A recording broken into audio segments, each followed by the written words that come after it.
Ambassador McFaul, I don't have words for this part of the horrors, so I'll turn the floor over to you. Well, I want to say a couple of things. First of all, yes, this is a disinformation campaign.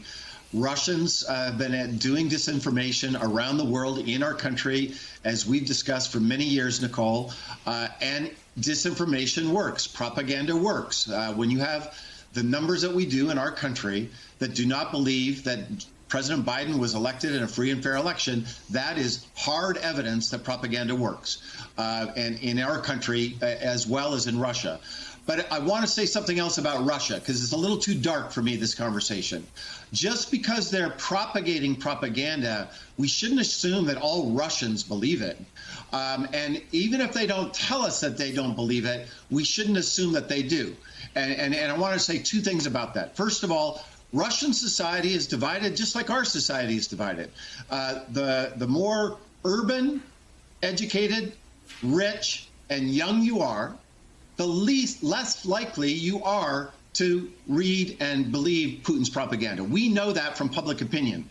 Alexei Navalny, the opposition leader, sits in jail right now. When he was allowed to run for mayor with no resources and no TV, he got a quarter of the vote in Moscow. So remember that. Not all Russians are going for the BS that is on television. It's the exact opposite. The more rural you are, less educated, less wealthy, and older you are, the more likely you are to believe Putin's propaganda.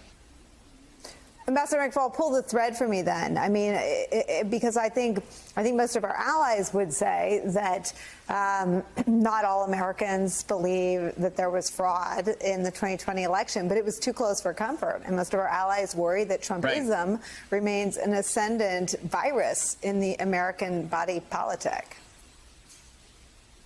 Right. Well, I'll let you and Frank speak about America, but in Russia, it's the exact same thing. There's a core supporters for Putin that will listen to the stories and they'll see the children dying and they'll say, well, that's just propaganda from NATO and their Nazi supporters. They'll never be swayed. Then there's another core, a very brave core, thousands of people, I think it's actually more like millions of people in Russia that don't believe the propaganda. If thousands of people are being arrested and facing 15 years in jail, these brave Russians that we're seeing, that suggests to me that there's a much bigger silent group that has the same preferences but don't want to go to jail for 15 years. I think that's important to remember. And then there's those that are more, in the middle. That could be persuaded. And I agree completely with what Frank said about how it's getting harder and harder. If Putin was doing well, he wouldn't have shut down Echo Moskvy, the largest radio station, independent one. He wouldn't have shut down TV Rain. I fear he's about to shut down YouTube, right? You don't do that if 75% of the people are supporting you. You only do that if you're afraid that you're losing the voters. And that suggests to me that he knows he's losing people.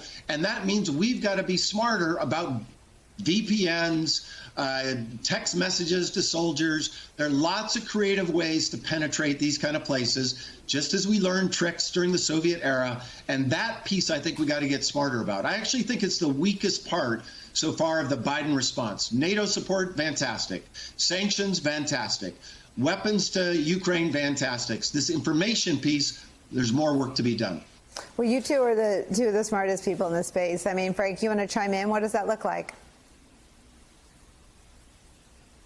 So first, I'll take any glimmer of hope that Ambassador McFaul's offering, and he's right. And that's where we're going to need to focus that segment of the Russian population, fairly large, that's silent but gets it. And that's where the intelligence community will be focusing, I'm sure. But we're way behind the curve, as the ambassador said, with regard to technological advances way out ahead of us that we've got to get control of. Now, inside the United States, look, it's time for a real battle against disinformation internally and externally. And I think there's understandably great fear of creating some kind of government entity that will immediately be accused of telling Americans what to think. I would never suggest that. But we've got to get much, much better at giving Americans options at the truth, giving the world options to select from when they're making critical decisions, even deadly politically decisions, from vaccines to warfare. That's not happening. Social media has got to be regulated. Will that ever happen in this Congress? Probably not. They're not stepping up to the plate enough. Neither are lawmakers.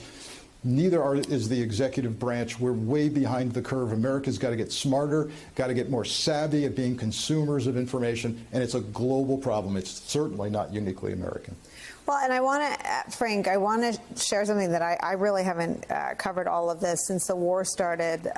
But the fact that comments like the ones I'm about to share haven't stopped, I want to ask you about them in a national security context. I want to ask you what Vladimir Putin does when Republican candidate J.D. Vance, the author of Hillbilly Elegies, a highly educated man, says, quote, "I got to be honest with you. I don't really care what happens to Ukraine one way or the other. I don't really care." Madison Cawthorn, I can't speak to his education because I really don't know, but these are his words. "Remember that Zelensky is a thug. Remember that the Ukrainian government is incredibly corrupt and it is incredibly evil and has been pushing woke ideologies." So March 10th, the same gentleman, I'm not going to read any more of him, but this is Marjorie Taylor Greene. "NATO has been supplying the neo-Nazis in Ukraine with powerful weapons and extensive training on how to use them." What the hell's going on with these NATO Nazis? What does Putin do with that? Well, we know from hard evidence that some of the people you mentioned are being featured nightly on the largest news networks within Russia.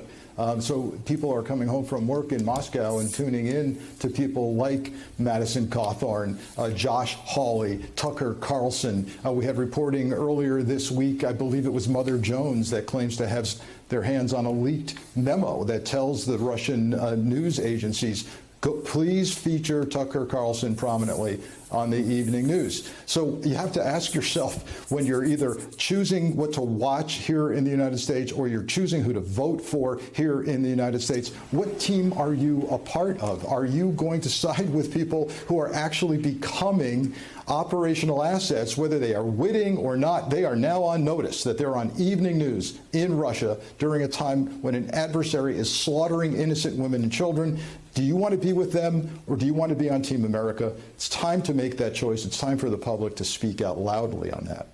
Well, and those politicians should be disqualified for their comments, but it's a sign, back to our earlier conversation of how sick our own politics are. They're not. They're ascendant. I want to, though, take your note about optimism, and it's just not all bleak here, even in the modern Republican Party. Ambassador McFaul, this is Adam Kinzinger dropping some truth bombs of his own. He was an awful president, and he was awful on this issue. I mean, yeah, there is something to the fact that, nobody knew what Donald Trump was going to do, but that was just because he didn't know what he was going to do. But that was not a deterrent to Putin. Vladimir Putin, Kim Jong-un, Xi, and China were getting everything they wanted with Donald Trump. If anybody tries to look back and say that somehow Donald Trump would have been better at this, it is just utter garbage. And I think anybody in their right mind can't truly believe that.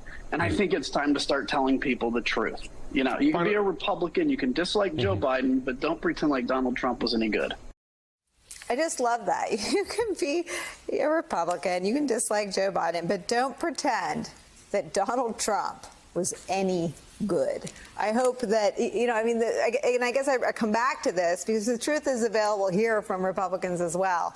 But, I'll send a case of donuts to anyone that could show me that clip airing on any Fox News show.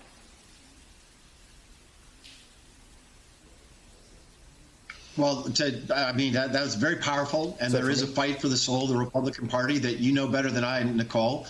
It's a real fight, and when I look at it from a national security perspective, what I work on, I'm really confident that we have the better ideas than Putin and Xi Jinping, that Zelensky and the Ukrainians will one day win. I don't know when, but Putin can't crush them with the army that he has or the ideas he's trying to propagate. And in the long run, the world wants us to be strong as a leader of the free world. In the long run, I'm incredibly confident and optimistic about it, with one caveat. We win in the long run against our autocratic adversaries unless we are divided here at home, fighting over these things. And when I see these quotes, I didn't know 2 of the 3 of them that you just put out. Those are blatant. Those are phrases that Putin's using at his rally today. That is really disturbing.